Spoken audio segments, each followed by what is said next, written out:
ETT goat both diagnostic and prognostic importance. সেই জন্য এটা আমাদের কার্ডিওলজিস্টদের জন্য এটা অত্যন্ত গুরুত্বপূর্ণ টেস্ট। আমরা অনেক পেশেন্টকে এই পরীক্ষা করে থাকি।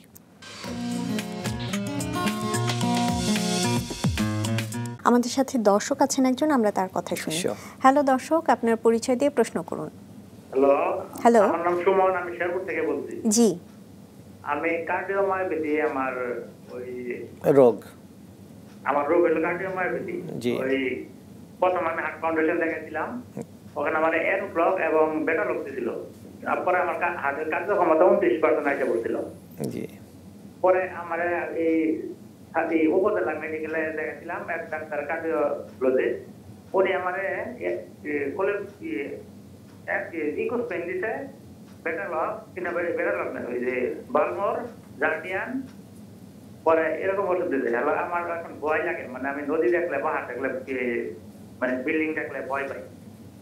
এখন আমার হাতের কার্যক্ষমতা 45 আসছে আর কি, 45 আসছিল ওই যে 5 মাস আগে। এখন আমি কি করতে পারি? আলহামদুলিল্লাহ, আমি আপনাকে একটু বলি। কার্ডিওমায়োপ্যাথি এই রোগটার অর্থ হলো যে হার্টের মাংসপেশি, এটা আমরা এতক্ষণ আলাপ করছিলাম রক্তনালীর রোগ, আর আপনার হার্টের মাংসপেশিটা দুর্বল হয়ে গেছিল, এই জন্য পাম্প করতে পারতো না, 29% ছিল। সেখান থেকে যে ভ্যালমোর যে ওষুধটা খাচ্ছেন, হ্যাঁ, এটা খুবই ইম্পর্ট্যান্ট ওষুধ এবং খুবই ভালো ওষুধ। এই ওষুধ আপনার কর্মদক্ষতা আল্লাহর রহমতে এটা 45%-এ নিয়ে আসছে। আপনি এই ওষুধ কন্টিনিউ করবেন, কখনো ছাড়বেন না। এবং আপনাকে জার্ডিয়ান্স দিয়েছে, এটা হার্ট ফেলিওরের একটা ওষুধ, এটা ডায়াবেটিসেও কাজ করে। তো আমি যেটা দেখতে পাচ্ছি এই ওষুধগুলো চমৎকার ওষুধ, এটা কার্ডিওমায়োপ্যাথির অনেক ইমপ্রুভমেন্ট করে, কিন্তু ওষুধগুলো দামি।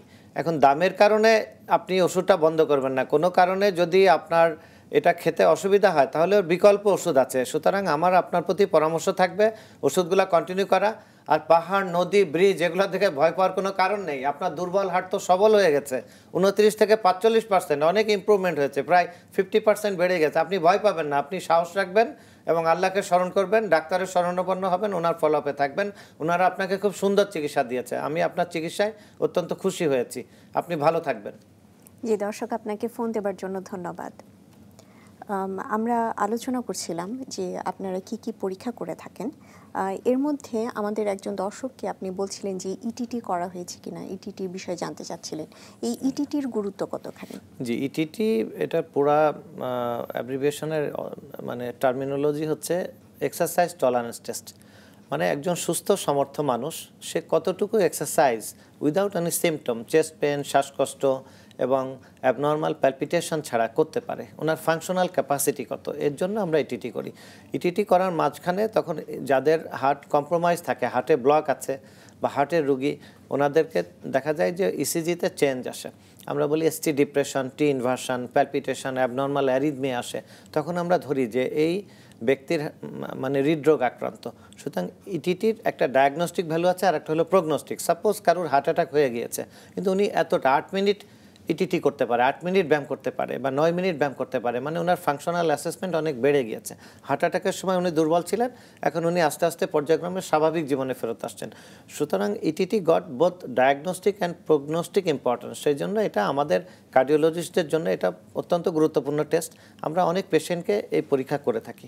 আচ্ছা, আরেকটা বিষয়, কার্ডিয়াক ক্যাথেটারাইজেশন, এটা সম্পর্কে কিছু বলুন। কার্ডিয়াক ক্যাথেটারাইজেশন এটা একটা প্রসেস, এটা একটা পদ্ধতি, মানে ইটস ইনভেসিভ প্রসিডিওর। আসলে ক্যাথ ল্যাব, আমরা যে আমাদের কার্ডিওলজিস্টরা যে অপারেশন রুমটা ইউজ করে কার্ডিওলজিস্টরা, এটাকে বলে ক্যাথ ল্যাব, ক্যাথেটারাইজেশন ল্যাব।